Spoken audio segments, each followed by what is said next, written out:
Hi everyone, welcome to another episode of the CEO's Address. I'm Greg Newman, Chief Executive of Onyx Capital Group, and I'm joined today with Vicky Chen, who is a direct trader at Onyx Commodities. So I wanted to talk today about direct trading because I think it is the future, essentially. If you want to access liquidity right now, you use exchanges or exchange venues, trading venues, or of course brokerages. But there is another way, which is to access the liquidity directly to the main traders who are providing that liquidity, of which Onyx is the largest. So Vicky helped set this up 7 years ago, right from the beginning almost of Onyx, and she's been doing a hell of a lot since. I would say, Vicky, you probably concentrate a bit more on Asia, but of course Europe as well, bits and pieces, and we're going to talk a lot about China. We're going to talk a lot about how there is a benefit to direct trading and what we think the future is in general. So Vicky, thanks for joining. I know you're constantly busy. You're all over the WhatsApp all day, on the phone, on the WeChat. And yeah, I know it's early in the morning, but yeah, good to have you on. So just before we do start though, please remember to like and subscribe for the channel. It really helps on YouTube and the rest. Thank you. So Vicky, why don't we start just how you started? Right, you were quite young from Oak Futures or Oak Capital. Oak Yeah, Capital, and you came to Onyx. yeah, correct. So I came to Onyx quite by coincidence because that time Oak was bankrupt, Yeah. and then I'm in desperate need of a job to stay in the UK. And then I heard about Onyx is hiring, and then I was like, okay, why not give it a try? Although I have no prior experience in oil, so I came for the interview, and I still remember like you, Omar, and a few others was there for the interview. And then I'm very glad like you guys give me the job, and I started day one learning about oil from zero.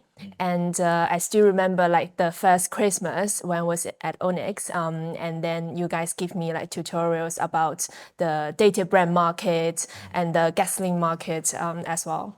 Yeah. So that's what's always been interesting about you, just learning something from complete scratch and then putting it into action. So that's a good lesson for anyone, right? You didn't have any experience in oil. You're more of a journalist, right? Before. Yeah, I was a journalist. So you yeah. had that, curiosity, intellectual curiosity, but I think Yeah. the impressive thing was putting it into action. You had no experience of direct trading, so what even is the role? Yeah. I guess that's the first thing you had to learn, and it was very new back then. And we'd had experienced people join. I've worked with a lot of experienced people, but you were very fresh and did a lot better than I've actually seen people do. So I remember you once asking, like, what do I do about angry CEOs who are telling me to go away?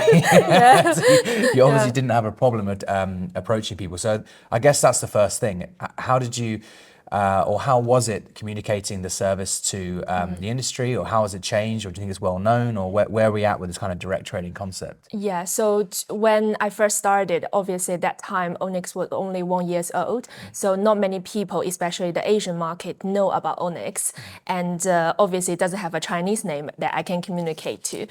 So what I remember, like a lot of time was cold calling people, and then it's a lot harder than now to cold call because you have to explain what Onyx is doing, and they might not have this kind of understanding of what is market maker. So initially it was a lot on the ICE chat because those people, they know a little bit about Onyx, and some of them might have already seen Onyx in a Platts window or in the broker market. And then gradually, as time went by, we have more services offering to the markets, either on the research side or we have the capital advisory build as well. So more and more people knowing us, that has made a lot more easier for me when I approach people because they have already seen us either by some senior trader during the events and also I think when we go to Singapore for APAC every single year, then that also increased our like market awareness as well. I think the interesting thing to focus on right now though is direct trading as a service, that's how we treat it. You're very much a salesperson. You have a lot of focus on adding value, come up with some interesting things. Like you came up with the, WhatsApp blast a long time ago, what's going on, basically commentaries. And now that's a big part of what we do in the research and our services. But in general, it's odd because, we're not charging anything. Yeah. We're just trying to get people to trade with us directly. And correct me if I'm wrong, but it seems like people think, or at least did think in the past, well, what's the catch here? Like, what are you trying to sell me? Well, ironically, we're not really trying to sell anything. We're just trying to get Onyx directly into the market. So why don't we just explain a bit about why that's valuable for the customer and why we would do that? Yeah, sure. So basically, when we start, we need to have this kind of sales pitch to the clients, and obviously, they are more, familiar with the brokers type. But we, as an independent market maker to the market, I would explain to them, okay, firstly, you save costs. Like there's no brokerage cost being charged, and then it's just me like in the middle and quoting you. So it also guarantees you the confidentiality, which if you go to broker market, probably your name are out, but for us we won't. And then also because like I'm like in charge of every single of the client that's under my book, and I will be guaranteed then like, okay, I cater like your hedging needs. For example, if they say, okay, I'm looking to do this in the coming weeks, then I always like remember what is kind of their like interested month or like the things that they need to do. So it's always about putting yourself in your client's shoes, so that you always think ahead of them. Well, I was just going to say that, but again, first off, you said, but why are you doing this then? So we're not charging anything. So a traditional trade cycle on the exchange is it gets posted to the trade gets posted to the exchange, and you pay exchange fees to do that, and pay the exchange to handle the clearing mechanism and all the administration after that. But before that point, typically, there's a commission to be paid on every trade. And we are saying, let's bypass that commission, trade directly with a market maker. And chances are we're on 30 to 40% of every deal. You're going to be facing us anyway. So why not just come directly and avoid that commission, which seems like an obvious thing. But, I guess we could talk a bit about the other side of it. But I just first off, I do think it's pretty crazy. This is not bigger. And obviously that's why we think it's the future. So then you could ask, well, Vicky's working very hard to provide a service. She's every day she's texting me with numbers, market commentary, our insights, whatever. Why? What's in it for her? Well, there's a lot in it for us because we pay, it's on our public records, but 80 million a year in brokerage.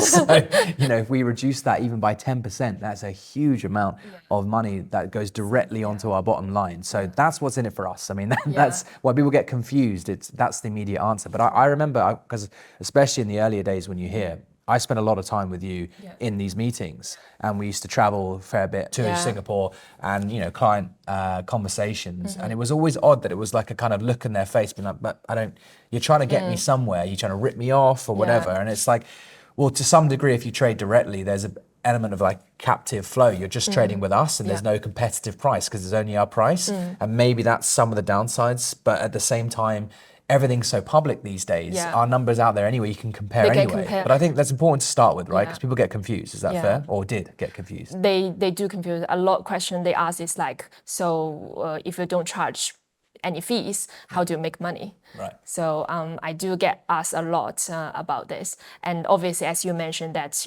we save huge money on the brokerage if we do a lot of the deals direct, because a lot of times when they go to broker market, it's us on the other side, and then with our market influence and also market share growing constantly, especially after COVID, that's a lot of time people are better off just direct with us rather than doing in the markets. So maybe I could explain as well from a trader's perspective, it's very frustrating to have to compete, obviously, for someone wants, a major oil company wants to buy something and you want to sell it, or you're trying to sell it at a price that you can make money from.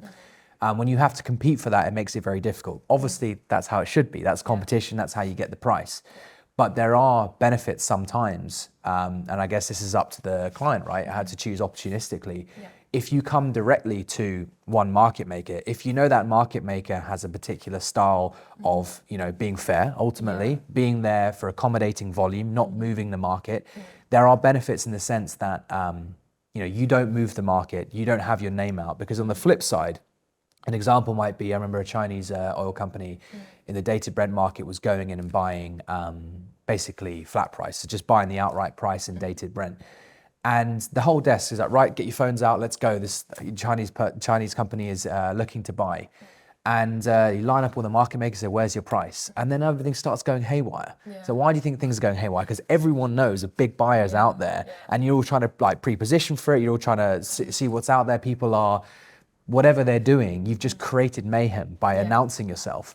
And then, then you show the most competitive offer. It's a bit of a tendering process, and the best offer should win. And that can work, but you can also see it move away from you. Whereas if you did nothing and just went to one that you trusted, nothing would happen. The market would not move. So that's the benefit, but also obviously the benefit for us as well. So that's why we prefer it. But at the same time, it's not always the case. We can't say it's always the best price with the best accommodating volume. The same Chinese company could have maybe faced BP at the same time, and maybe they've got opposing interests at the exact same moment, and maybe that's a cleaner transaction. But it's rarer, I would say, that happens. But that's just to give it from that perspective. So why don't we just jump straight to, I mean, what do you think the current state of it is now compared with 7 years ago when you started? Yeah, so I think now, because our team also expanded, we have like 7 people in a direct trading team, and each our salesperson was in charge of different variety of clients, and obviously we speak different languages as well. That helps to expand into the market, and I think now it's much easier than before. When you approach a client, you can see that when you add a client on ICE chat, in the past, it might be declined, or like no response. But now it's like almost every time, like people accept. At least they chat with you, and then like, oh, what is your offering? What is your difference versus other market maker or versus broker? So I would say that the counterparty would give us more chances to demonstrate what we can offer, what we can put on the table. So it seems to be heading that way. People are starting to understand. Would you say you've noticed a change in the market participant psychology and the way they look at the market? Yeah, I think because I think in the past year there's a lot of changes, maybe in the broker as well. Maybe some broker left the industry or go to other markets, so they also have certain interest to find new counterparties to cover their hedging flow. Especially, I think after since 2020, the market volatility has significantly increased. So there's a greater need for coverage, maybe 24/5, and then so that in each region they would have their preferred brokers or preferred salesperson to cover for them whenever they need to do any trades. Okay, so then we could look at it like a slightly different segments, let's say, of how you execute your trades as a trader. You've got the liquid times, the windows we call them, Singapore windows, say 8:30 GMT or UK time, and then 4:30, and then maybe 7:30 as well in the evening for the US. But that might not be when you need to hedge. You might need liquidity around those times. You might be traveling. You might be very likely traveling. You might be in meetings. So I guess that's the other side of it, is having someone who you trust to execute your trading or to be able to execute with, who's keeping you in touch and keeping you not just, a common question might be to a broker, where do you see value here? Or where's this, where's that? So the broker then has to then go to the market and say, okay, where would you buy this? Where would you sell that? Now, that frustrated me as a trader. As in, you get a request from a broker saying, where would you buy this? He's like, okay, I'll buy it at 7. And then they just go silent. You're in an easier position in that you have directly our values. You have directly, much more direct access to our traders, of course. Yeah. And you can give real indications that are really wet, like if we want to buy or sell, or where we want to buy and sell. So I guess you're much more on point in the market. So that's very useful for someone traveling, even in a car, texting you, where would you buy this? And you're happy to answer that question. Whereas a broker has got to kind of annoy people to do that. And it's a bit like, I'm not really sure what the relationship is there to justify that, because it's actually not to slag off counterparts, but it's actually a lot of the time they'll ask for indications, and maybe only 10% of the time they'll actually be ready to trade. Is that fair? Yeah, so I kind of get used to this kind of things. That's part of the service. Yeah, it's part of the service that, not 100% that you are guaranteed to get a deal.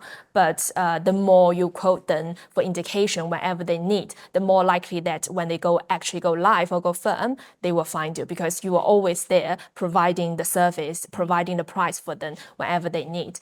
And also, I think a lot of the times when people are traveling, you're right that they don't have access to the ICE mobile, which they cannot place any trades. So they might place a market order with you if there's a big news happening or there's a strike. So fat price is rallying and then they need to buy. So at that time, you are always there at the desk to provide them with the price. So I think they really appreciate that. And what are the type of questions you get? I mean, it can't always be just price indications. Do you get, what's going on in the market? What are the Yeah, I do. Yeah. Okay. So a lot of times, let's say if it's a news that's moving the market, usually you would see it on the major, like Bloomberg or Reuters, or sometimes nowadays more on Twitter even. So you would send them proactively before they even ask. But obviously, sometimes there's no news out, and you will be actively trying to find what is happening, so that you send out, you communicate this kind of piece of news to your clients, and I think that will help them make their decisions if they need or do not need to hedge at that certain point. And I guess you also not only have direct access to numbers and values from us, you also have access to our communication, right? We're talking all the time about what's going on, and I guess that whole 24/5 coverage you're talking about, that's massively what we want to head towards on the trading side, right? We have a burgeoning Singapore office. We want to be covering Chinese hours all the way through to US hours. And we're talking about the markets all the time. It's very rare you'll find something even small happen in the market and we're not commenting on it on our group communication. So I guess that must be useful as well, no? Is this real? What's going on? How are people reacting to it? So there's an element of trust there that we know what's going on.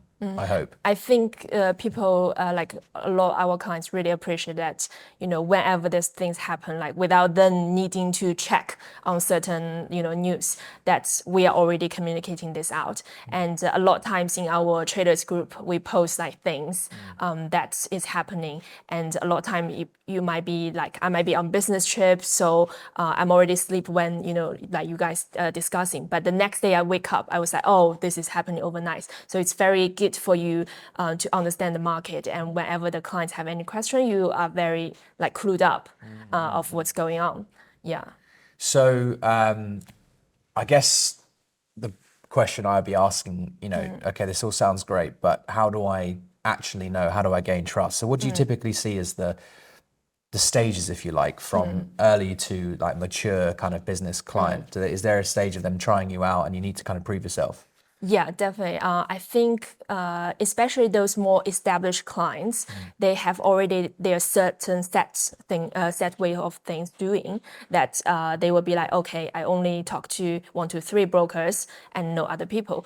But to break into that circle, you have to be slow and patient, because those people, they don't like to be pushed to do things. So you will be offering there and always be there, and then sending in the news, or if he's looking at certain month of certain products, then you always blast them with those numbers. So they will be okay, she understands the market and then knows what I'm looking for.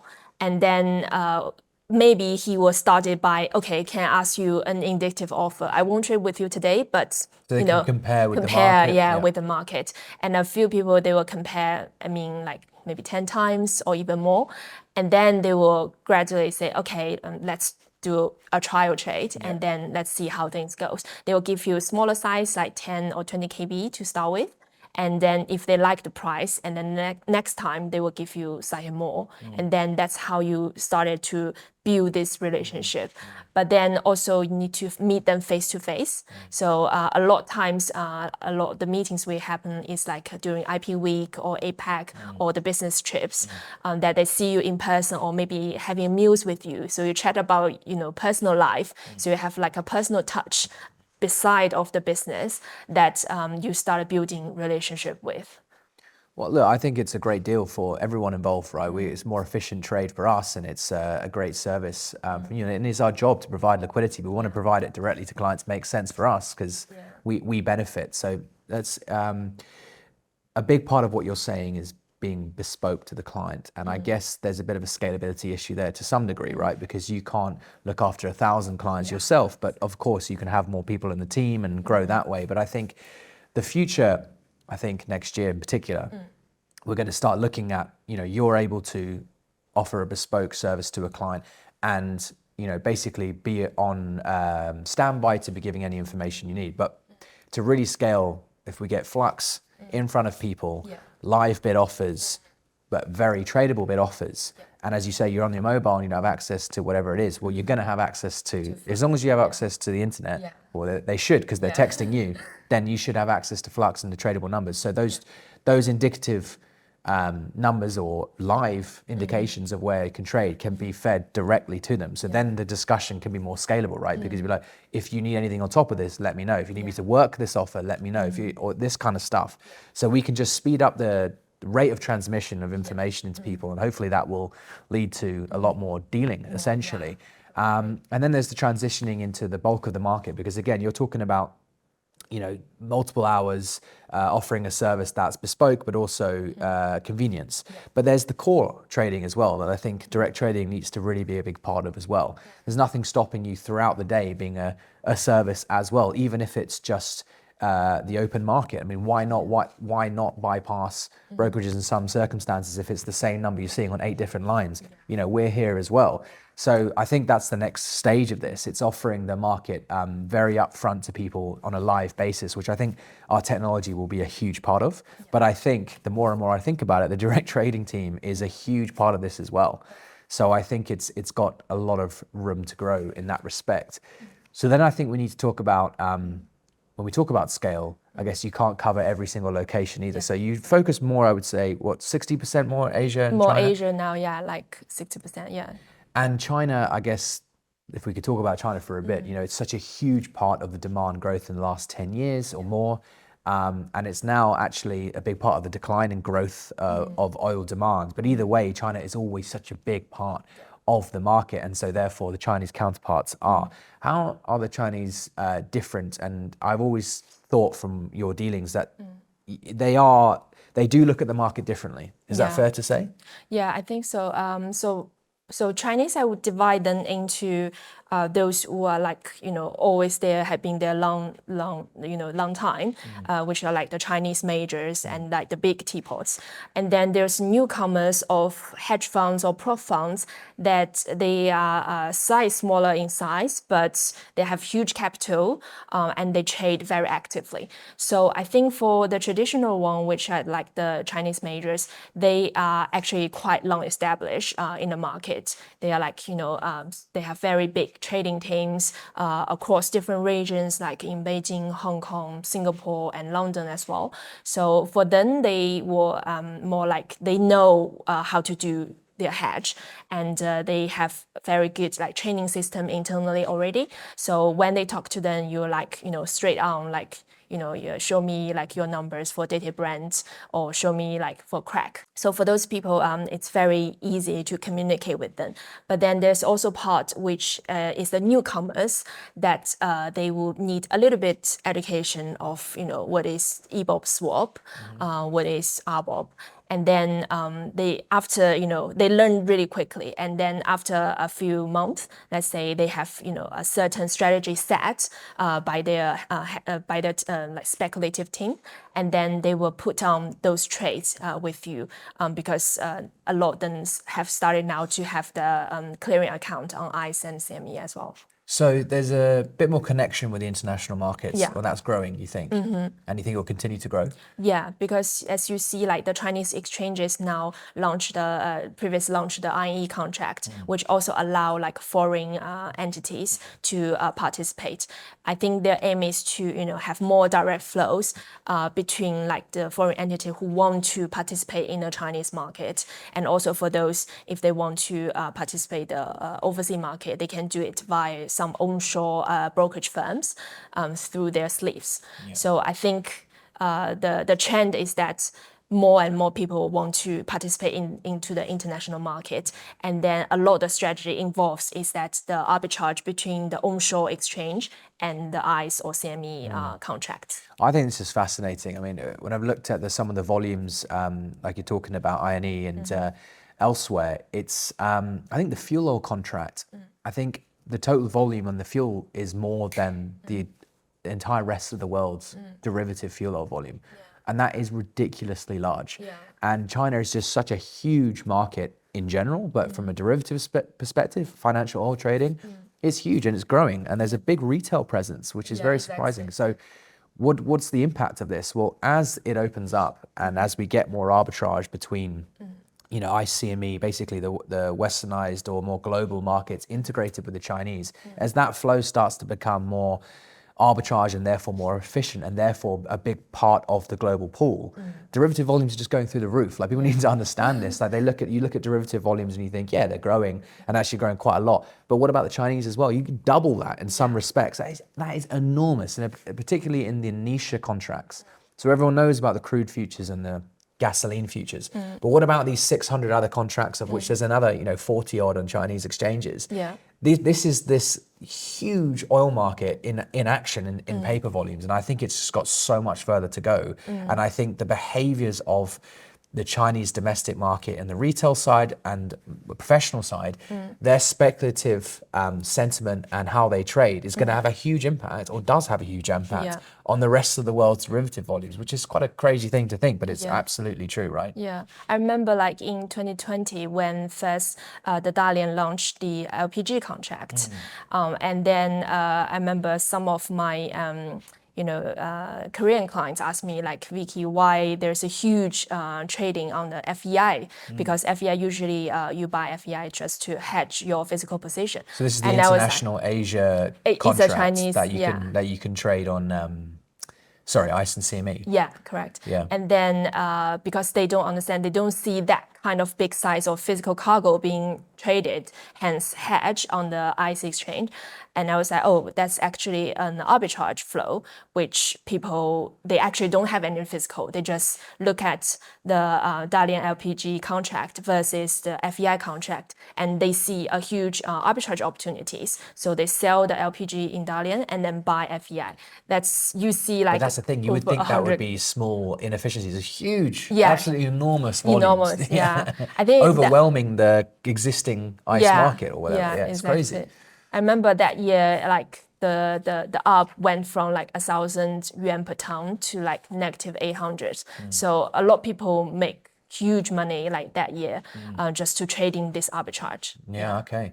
And so what do you think, there has been a bit of a story this year that the Chinese macroeconomic market has weakened, and to some degree that sounds like it might continue. There's been stimulus and all that kind of stuff. But in terms of derivative trading volumes, you still see there's no slowdown really, I would argue. Is that fair, or would you say there has been? Yeah, I think this year is more like, I feel like a lot of the things were driven by macro events or like geopolitical events. But obviously this year we have slightly less tension in terms of geopolitical events or like big events like COVID.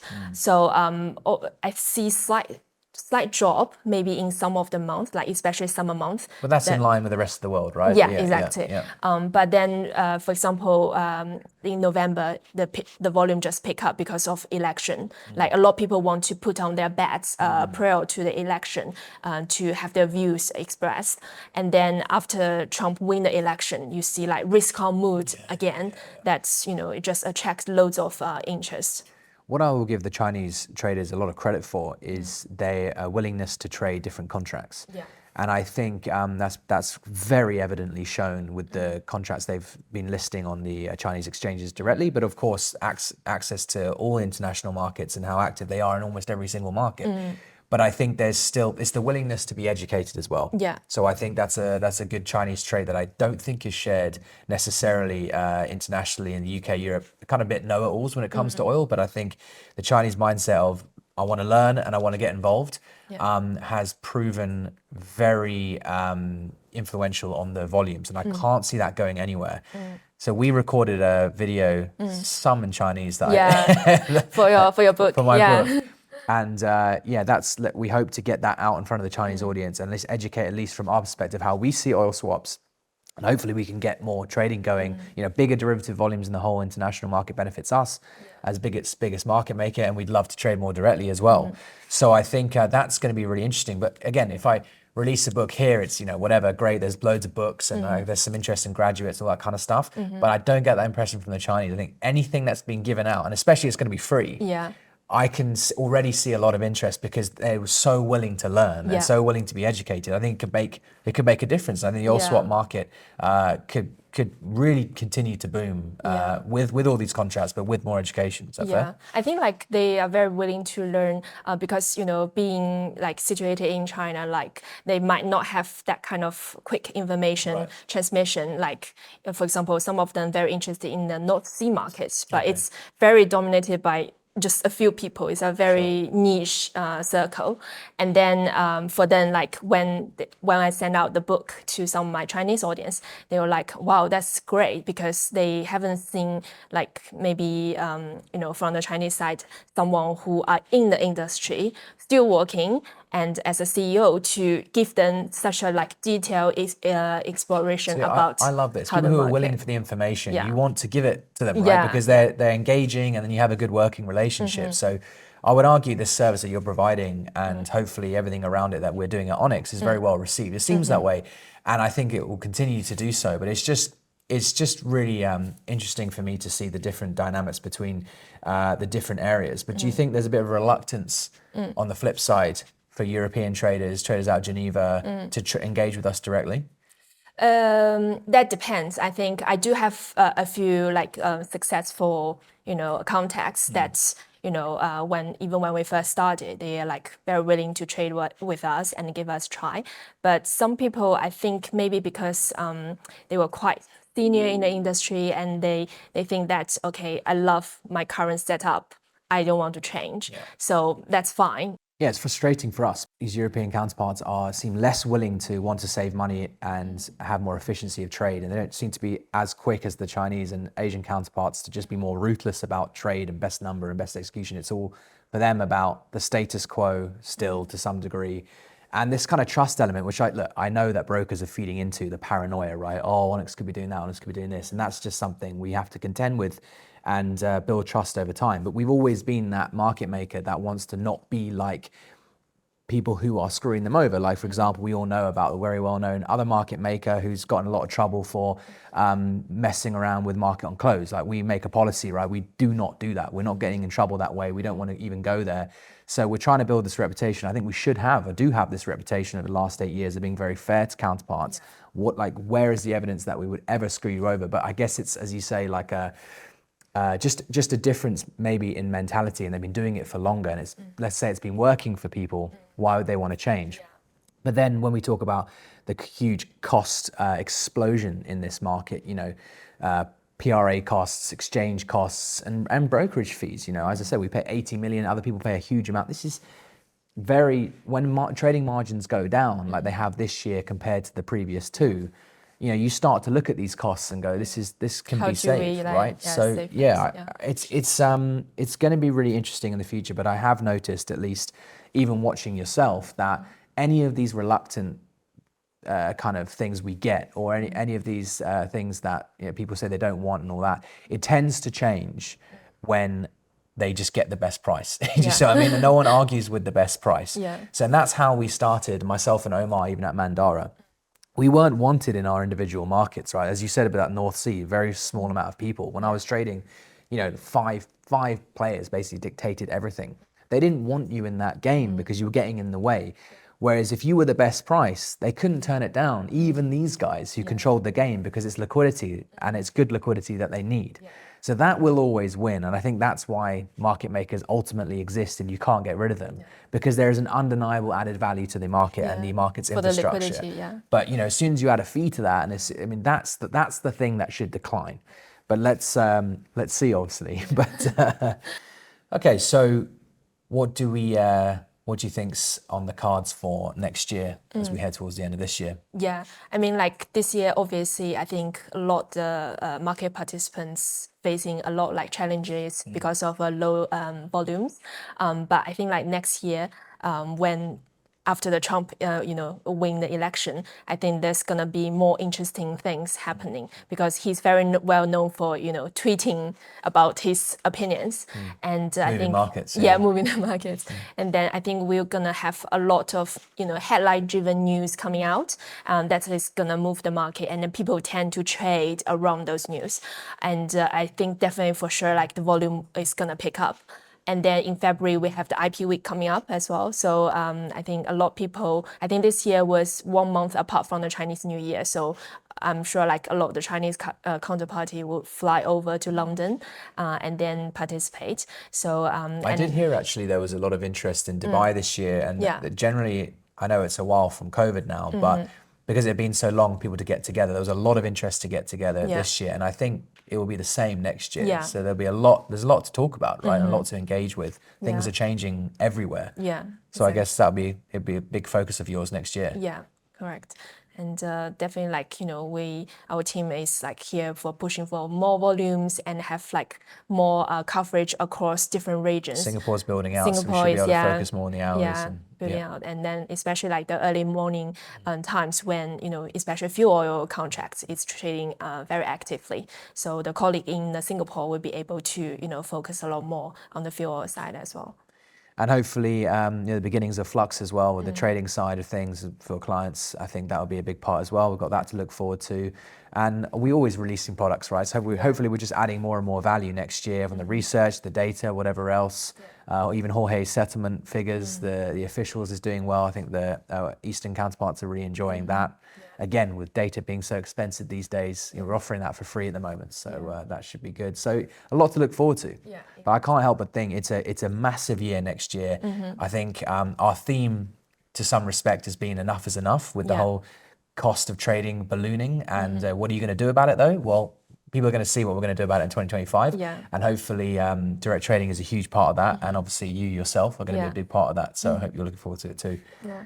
Thanks for coming on, Vicky. Thanks for having me, Greg. And we'll do it again, I think, soon because there's so many interesting things going on all the time. And hopefully everyone out there enjoyed it too. So thanks again for listening. And we'll see you again soon.